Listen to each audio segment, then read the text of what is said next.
Et salut à tous, ici Yannick le marchand de biens, j'espère que tout roule pour vous, que vous avez la grosse forme. Je vous souhaite la bienvenue dans cette nouvelle vidéo. Si vous êtes nouveau sur ma chaîne, je vous souhaite également la bienvenue. Et pour faire connaissance, si vous ne savez pas qui je suis, eh bien je m'appelle Yoni, je suis marchand de biens sur la région lyonnaise et je dirige un organisme de formation certifié Calliope dans lequel j'accompagne toutes les personnes qui souhaitent réussir dans l'achat-revente à le faire dans les meilleures conditions possibles et en prenant le moins de risques possible. Je vous souhaite la bienvenue dans cette nouvelle vidéo dans laquelle nous allons parler de l'assurance dommage ouvrage, un sujet qui questionne beaucoup, sur lequel j'ai reçu énormément de demandes et je me suis enfin motivé à faire cette vidéo. Donc j'espère que ça vous plaira.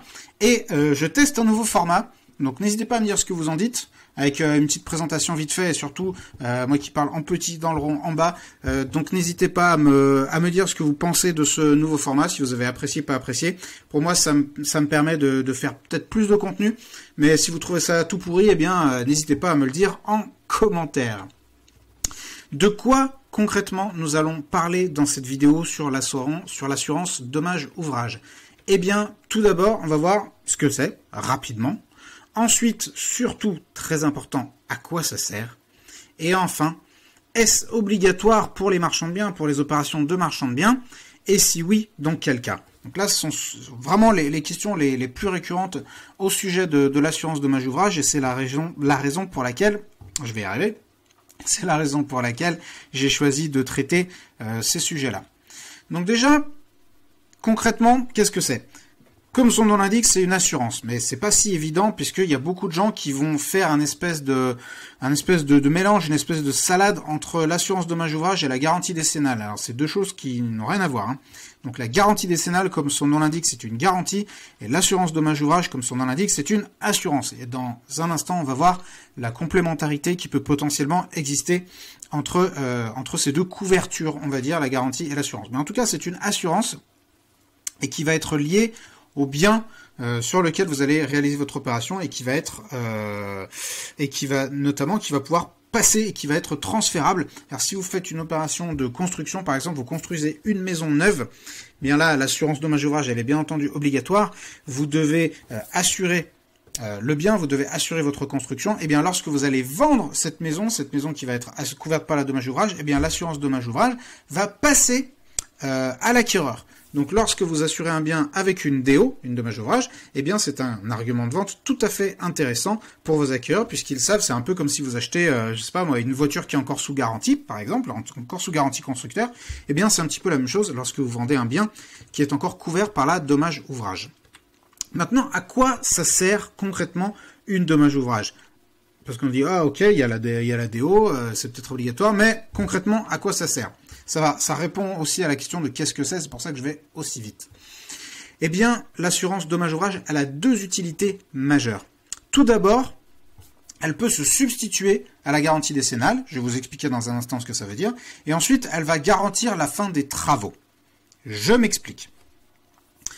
Admettons que vous fassiez des gros travaux, je sais pas, vous faites des travaux qui sont couverts par une décennale. Donc je sais pas, par exemple, faites des fondations. Et le maçon fait de la merde. Le maçon vous fait de la merde et donc vous souhaitez engager sa responsabilité. Lui il vous dit qu'il veut pas intervenir, machin, truc. Donc là vous dites ok, je vais faire jouer la garantie décennale de ce même maçon. Donc là ce qui va se passer c'est que vous allez lancer une procédure et que l'organisme garant va nommer un expert, et l'expert, il va venir faire sa petite expertise, et puis il va faire son petit rapport, et puis une fois qu'il va faire son rapport, eh bien, il peut y avoir contestation et contre-expertise, et tout ça peut prendre des mois, voire des années. Et pendant ce temps, vous êtes bloqué avec votre chantier. Le pire, c'est que vous ne pouvez même pas tout défaire et refaire, puisque tant qu'il y a expertise et tant qu'il y a procédure, vous êtes complètement coincé. Et là, autant vous dire que c'est le bordel atomique et que c'est vraiment une situation dans laquelle vous ne voulez pas vous retrouver. Et ce que va faire l'assurance dommage ouvrage dans ce cas de figure, c'est qu'elle va dire « Attendez, moi j'ai la solution ». L'assurance dommage ouvrage, elle va venir et en fait, elle va payer les réparations, en gros la remise en état ou les trucs, enfin en gros c'est elle qui va payer, et après c'est elle qui va aller se retourner contre l'organisme garant, c'est elle qui va aller chercher au final le responsable qui va mener sa petite enquête, mais entre-temps, le chantier peut continuer. Donc ça c'est extrêmement intéressant, et souvent les gens qu'on peut voir dans les émissions, bon j'ai des références années 90, hein, vous m'excusez, mais genre Julien Courbet, les trucs comme ça, et ben c'est que justement il y avait uniquement la garantie décennale, pour peu que en fait l'artisan vous ait filé une garantie bidon, ou que ce soit pas exactement les bons travaux qui soient couverts par la décennale, là vous êtes dans comme qui dirait, dans un monde merdique, et c'est plutôt à éviter. Donc l'assurance dommage ouvrage, elle va vous permettre de vous prémunir de ce genre de situation. Ensuite, il y a la garantie de fin de travaux. Et ça, c'est un autre avantage qui peut être potentiellement intéressant. C'est-à-dire que lorsque vous avez souscrit une dommage ouvrage pour un chantier, si jamais par exemple votre artisan fait faillite, eh bien l'assurance dommage ouvrage, elle peut assurer la fin des travaux, la fin du chantier. Et ça, c'est vraiment très intéressant. Et là, je vais vous raconter une petite histoire qui m'est arrivée, enfin, ça m'est pas arrivé personnellement, mais c'est une histoire qu'on m'a racontée il n'y a pas plus de 10 jours. J'étais en vacances dans le sud-ouest, très belle région d'ailleurs, dans le Lot plus précisément, j'étais de passage, et dans une chambre d'hôte qui était très sympa, et là je vois une énorme grange qui était en travaux, donc bien entendu je lui pose la question, je dis mais ça c'est quoi et tout, il me dit bah en fait là on avait attaqué des travaux, on voulait faire une grosse maison d'hôte et tout, et puis voilà, en fait l'entrepreneur s'est barré, il a mis la clé sous la porte, c'était un escroc. C'était un escroc et il a mis la clé sous la porte, et là en fait le gars est en procédure en fait avec son archi, enfin bref, il essaie de faire jouer la mutuelle des architectes parce qu'il y a quand même une responsabilité de son architecte, c'est un vrai bordel. Et je lui ai demandé, je lui ai dit mais vous aviez pas souscrit une dommage ouvrage? Il me dit ah bah non parce que je sais plus quelle raison il a avancé. Et il s'avère que ça faisait 1 an et demi le pauvre que son chantier était coincé, et franchement son chantier à mon avis il est pas prêt de repartir. Et du coup, là, si par exemple, s'il avait pris une assurance dommage ouvrage, eh bien l'assurance dommage ouvrage aurait pu financer la fin de ses travaux et ne se serait pas retrouvé dans une situation aussi problématique. Donc voilà les deux gros avantages, les deux grosses utilités, on va dire, de l'assurance dommage ouvrage. J'en profite pour vous demander de payer votre like si cette vidéo vous plaît, si le format vous plaît, et bien entendu à vous abonner à ma chaîne si vous n'êtes pas encore abonné, ça vous permettra d'être informé immédiatement lorsque je sortirai de nouvelles vidéos. Et là, le calendrier 2021 va être chargé en gros contenu, donc n'hésitez pas à vous abonner comme ça et à activer la cloche juste à côté du bouton abonnement, c'est gratos, et comme ça vous permettra encore une fois d'être tenu au courant lorsque je sortirai de nouvelles vidéos. Maintenant, la question qui nous brûle tous les lèvres, c'est: est-ce que l'assurance dommage ouvrage est obligatoire pour les marchands de biens? Et si oui, dans quel cas? Eh bien là, si vous êtes coutumier, si vous êtes des habitués de la chaîne, vous avez sans doute déjà une petite idée de ce que je vais vous répondre. Et si vous êtes nouveau sur la chaîne, eh bien je vais vous dire que je mets souvent de la nuance dans mes propos. Eh bien la réponse est: ça dépend. Vraiment, ça dépend de plein de cas de figure, et je vais essayer de vous donner quelques petits éléments de réponse.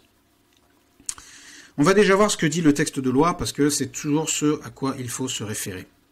Le texte de loi nous dit que ceux qui font acte de construire ou acte de construction doivent s'assurer en conséquence, et donc doivent souscrire à une assurance dommage ouvrage.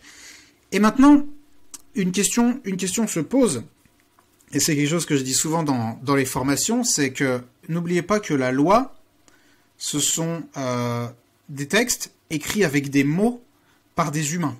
Et donc chaque mot prononcé par un humain peut avoir une signification différente dans la bouche ou dans l'oreille de l'humain d'à côté. Ce qui veut dire que les textes de loi sont par essence soumis à interprétation. Parce que vous pouvez vous dire: ah mais attends, moi je fais pas construire, je fais juste une rénovation. Je fais juste une rénovation, donc il n'y a pas de sujet, parce que moi je ne construis pas.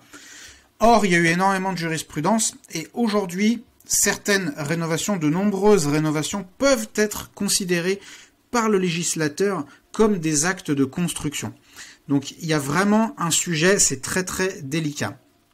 Et en théorie, tous les travaux qui sont concernés par la garantie décennale doivent être couverts par l'assurance dommage ouvrage.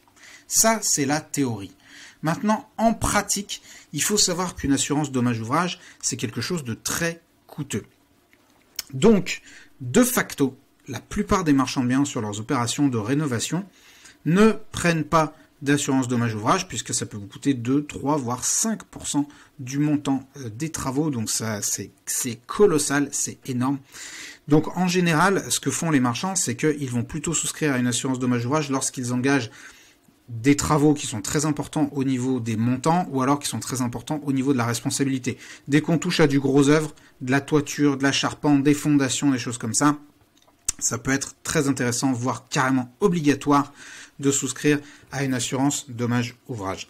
Alors, que faire quand on est dans le cas intermédiaire, quand on se dit, bon, bah moi j'ai des travaux qui sont pas forcément hyper importants, de la plomberie, des trucs comme ça, mais voilà, s'il y a une merde, j'aimerais bien être quand même couvert. Bah, vous pouvez vous renseigner, il y a plusieurs assureurs qui font des assurances dommage-ouvrage pour les marchands de biens, je ne vais pas en parler ici puisque je suis pas là pour faire de la pub pour les uns ou pour les autres. Mais le meilleur conseil que je puisse vous donner en la matière, c'est travailler avec des artisans que vous connaissez et qui font du bon boulot. Parce que déjà, des artisans qui vous font du bon boulot, a priori, ils vous feront pas des énormes conneries sur un chantier, et s'ils font une énorme connerie sur un chantier, et qu'ils sont réglo, eh bien, ils viendront réparer leurs conneries. Et franchement, nous, on en a eu des problèmes sur des chantiers qui auraient pu, théoriquement, donner lieu à l'actionnage, on va dire, de la garantie, l'actionnage, je sais même pas si ça se dit, mais bref, peu importe, à actionner la garantie décennale. On ne l'a pas fait parce qu'on s'est tout simplement entendu avec les artisans pour qu'ils viennent faire les réparations qui s'imposaient. Je vais vous donner un gros avertissement, attention, rouge, ça clignote pas, mais ça devrait. Gros avertissement, cette vidéo n'a pas vocation à se substituer à un conseil juridique, et si vous vous lancez dans une opération et que vous avez la moindre interrogation, vous ne devez pas vous dire que cette vidéo va être la seule source d'information que vous avez sur l'assurance dommage-ouvrage et son obligation pour les marchands de biens. Allez bien entendu vous renseigner auprès des personnes qui sont les plus à même de vous conseiller, que ce soit notamment, là je pense au notaire, à l'architecte, etc. Donc renseignez-vous, c'est toujours mon conseil. Vous n'avez pas besoin de devenir des législateurs, vous n'avez pas besoin de connaître sur vous n'avez pas besoin de connaître par cœur, on va dire, les textes de loi et les obligations et le code des assurances, on s'en fout. Vous n'êtes pas là pour devenir assureur ni notaire, vous êtes là pour devenir marchand de biens. Donc entourez-vous toujours de professionnels compétents qui pourront vous renseigner au mieux. Donc, si vous souhaitez aller plus loin, je vous invite à suivre une formation. J'ai une formation offerte, vous trouverez la description sous cette vidéo. Si cette vidéo vous a plu, payez votre like. Dites-moi aussi ce que vous pensez de ce nouveau format avec la présentation, ce que vous aimez, si vous n'aimez pas. Et je vous dis à la prochaine.